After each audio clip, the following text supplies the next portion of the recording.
scene. Okay. All right. All right, where were we?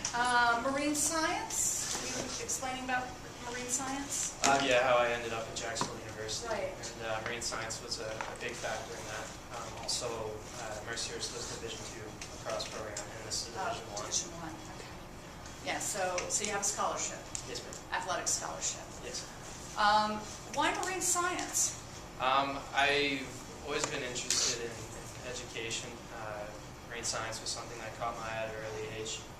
But since I'm from Alberta, I never really grew up around the ocean, so I kind of figured that was out of the picture, and I started heading towards teaching.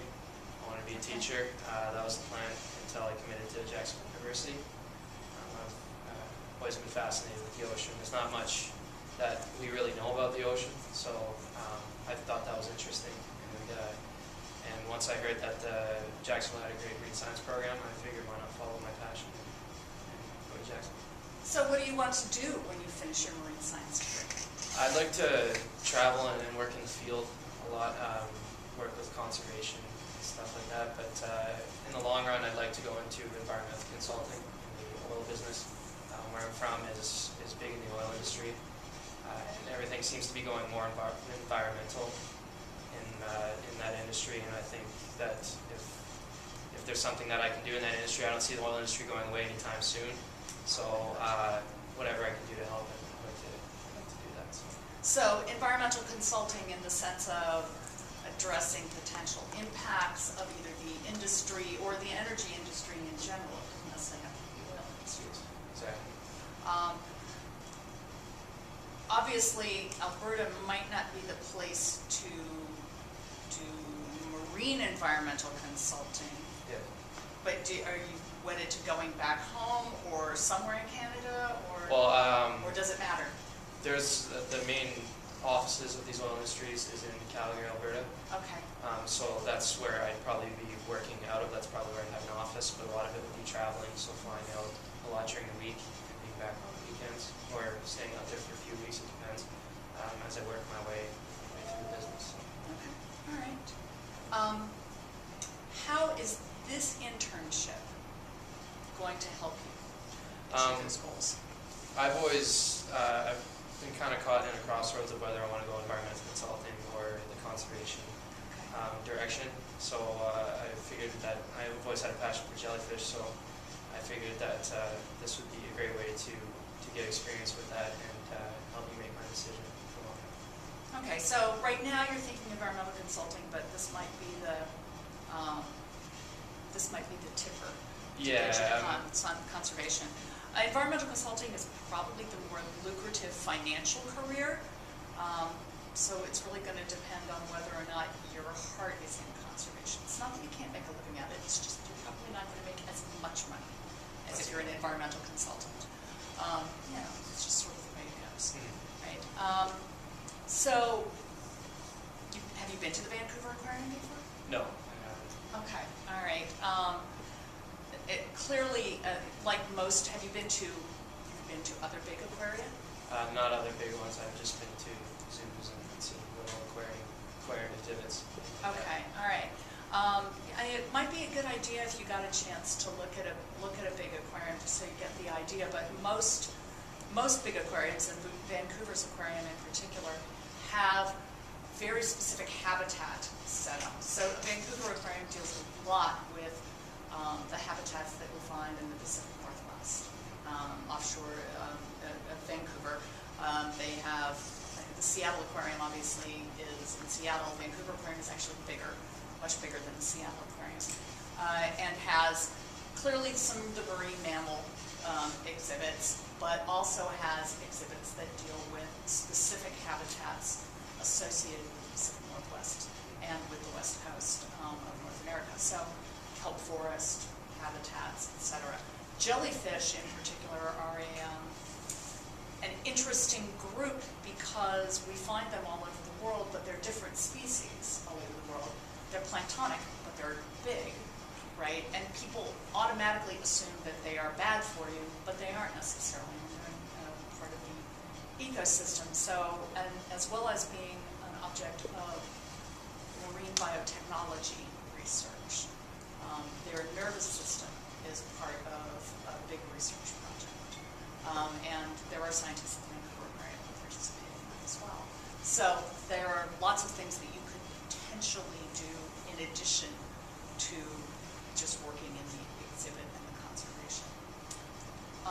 It's also interesting that jellyfish seem to be one of the groups of marine organisms that are actually positively affected by climate change. Yes, of all of the organisms in the ocean, the populations of jellyfish seem to be increasing, while some other populations are decreasing. So this is sort of both a concern and a curiosity. Why are jellyfish doing so much better? What is it that allows them to do that? Is it temperature? Is it something about their food source? Is it something about the way the water is moving, the currents, and all of those sorts of things? So that's, again, an area of research that's going on in a number of different avenues. One, looking at how they feed, looking at how they reproduce, but also working with the physical oceanographers and how the water movement is affected by changes in climate. So lots and lots of stuff going on. What's your least favorite academic class? I would say mathematics. Just the ones I've taken, it doesn't really seem to me to be in a specific direction. I haven't yet been able to be in a mathematics class that applies specifically to my passion. I know that eventually there's going to be some classes that deal with data and everything like that, but so far I haven't been able to relate mathematics to any of my passions. So what math classes have you taken? I take calculus 1 and 2 in university. That's it so far. So they haven't used any of, haven't shown you how that applies to marine science in particular? Yes. Okay. There are applications. Just letting you know. When you take physical oceanography, that will be much more apparent because it's basically mathematics of the water.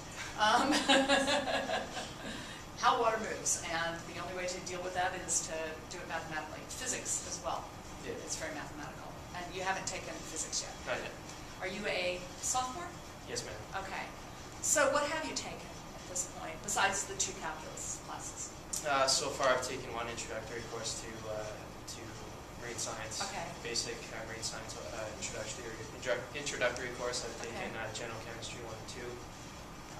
I've taken a variety of one international studies class, history class, a few mathematics, like I said earlier. Botany, I took botany.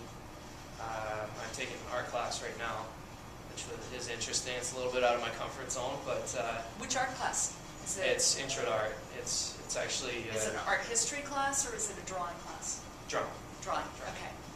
Yeah, so those are the most basic classes that I've taken so far. Art is out of your comfort zone? A little bit, and especially in this class, it's all art majors, so I feeling the pressure a little bit, but It'll help your observational skills. yeah. Yeah, it really will. Okay. What part of the world would you most like to visit? You mentioned that you'd like to do a little bit of traveling. Where would you most like to see? I've always been interested in Australia. I took an international studies course on Australia as well, and I really liked everything that I heard about the country, and I know it's big in marine science, and I think that's a place that I'd like to visit. Maybe do some work there.